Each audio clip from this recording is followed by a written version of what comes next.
नमस्कार दोस्तों। आज हम एक ऐसे सेंसिटिव टॉपिक पे बात करेंगे जो हमारे समाज, हमारे देश को सही दिशा में आगे बढ़ाने के लिए हमें अंदर से सोचने पर मजबूर कर देगा।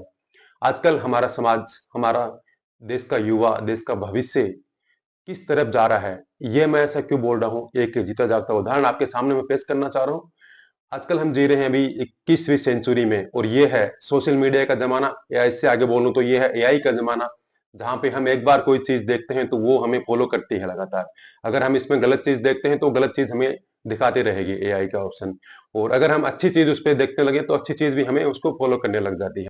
जहां पर हम दिन भर में जो चीज हमारे मोबाइल में देखते हैं वो जाने अनजाने हमारे आचरण और व्यवहार में उतर जाती है। हम उन्हें फॉलो करने लग जाते हैं, वो हमारी लाइफ का एक हिस्सा बन जाती है।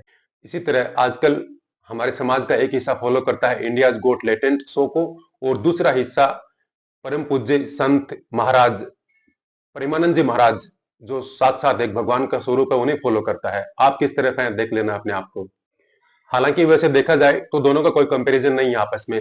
एक अर्श पे है तो दूसरा फर्श पे। एक समाज में पॉजिटिविटी फैलाता है तो दूसरा समाज में नेगेटिविटी फैलाता है। नेगेटिविटी भी इतने निम्न स्तर की, जहां पे कॉमेडी के नाम पर सिर्फ अश्लीलता, वल्गैरिटी और खुले शब्दों में गंदी गालियां परोसी जाती है, और उन्हीं पे कुछ वहां बैठे लोग ठहाके लगाते हैं तालियां बजाते हुए।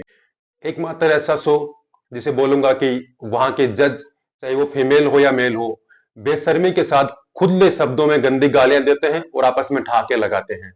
हम ये बात नहीं करेंगे कि ये शो कौन चलाता है, इसका मकसद क्या है, लेकिन हम ये देख रहे हैं कि ये समाज को क्या दे रहा है। वो आप अभी तक शायद समझ गए होंगे। अब हम बात करेंगे वृंदावन की भूमि, जहां साक्षात भगवान विराजते हैं। मैं बात कर रहा हूं संत पूज्य महाराज प्रेमानंद जी महाराज की।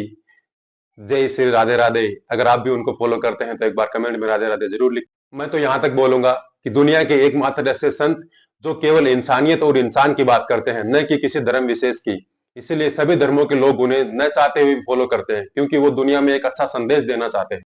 क्योंकि दुनिया के हित में दूरदृष्टि सोच रखने वाले संत केवल अपना ही भला नहीं चाहते, अपने धर्म का भला नहीं चाहते, वो देश और दुनिया का भला चाहते हैं। यही कारण है कि कोई भी हिंदू हमारे देश के पूर्व राष्ट्रपति एपीजे अब्दुल कलाम जी को चाहकर भी अपने दिल में नफरत पैदा नहीं कर सका। और यही शायद प्रेमानंद जी महाराज के प्रति भी कोई मुस्लिम या कोई अन्य धर्म का बंदा चाहकर भी अपने दिल में कोई नफरत पैदा उनके लिए शायद अभी तक पैदा नहीं कर पाया, क्योंकि वो बोलते ही इतना सहज भाव से हैं कि हर कोई उनका फैन होता जा रहा है। यही वो संत है जहां पे कोई भक्त बड़ी आशा से इनके पास अपनी कोई समस्या लेकर आता है, तो ये बड़ी सहनशीलता, सहजता और अपने विवेकपूर्ण ज्ञान से उनको सही मार्गदर्शन दिखाते हैं। एक पूज्य संत और महाराज और महात्मा इस समाज को सही राह दिखाता है, सही दिशा दिखाता है, और उसको उनके अंतरात्मा, उनके भगवान, उनके ईश्वर से जोड़ कनेक्ट कराता है, ताकि वो कभी किसी मुसीबत में फंसे तो उसका डटकर सामना करे, इतना सामर्थ्य उनमें पैदा हो जाए। और आपको पता है कठिनाइयां तो हर मनुष्य के हिस्से में आती है। उन्होंने तो साधु संतों और महाराज महात्माओं को भी नहीं बख्शा। कठिनाइयां तो प्रेमानंद जी महाराज को अपनी आश्रम से राधा कुंज तक की यात्रा या परिक्रमा जो बोलेंगे, उनको करने में भी आई है। वहां के कुछ स्थानीय लोगों ने इन पे भी विरोध दर्ज करवाया है, जबकि उन भोले ढाले स्थानीय लोगों को ये नहीं पता कि जिसकी आज से 19 से 20 साल पहले दोनों किडनी खराब हो गई थी, डॉक्टर ने बोला कि आप मात्र 3 से 5 साल लास्ट जीवन यापन कर सकते हैं, वो भी डायलिसिस के साथ। वो पूज्य संत अपनी लाडली राधा रानी की कृपा से आज न केवल जीवित हैं, बल्कि उनके चेहरे पर वही तेज, ओजस और वाणी में वही सहनशीलता और सहजता झलकती है जब वो बोलते हैं। तो मैं तो यहां तक बोलूंगा कि उनका ज्यादा दिनों तक जिंदा रहना उनके लिए ज्यादा जरूरी नहीं है, लेकिन इस देश के लोगों के लिए उतना ही ज्यादा जरूरी है कि वो उनके प्रवचन बहुत ज्यादा दिनों तक सुने और अपने जीवन में सही उनका मार्गदर्शन प्राप्त करते हुए सही दिशा पर विजय हो। और बहुत सारे लोग इस ओर अग्रसर भी हो रहे हैं।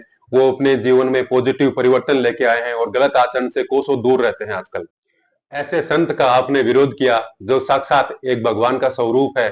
आपको तो बल्कि अपने आप को सौभाग्यशाली समझना चाहिए कि जिस संत महात्मा महाराज की एक झलक और दर्शन पाने के लिए लाखों भक्त घंटों लाइन में लग के इंतजार करते हैं, जबकि उनके दर्शन आपको तो घर बैठे हो जाते हैं। खैर, सबकी अपनी अपनी सोच है, उनकी भी कुछ शायद मजबूरियां रही होंगी।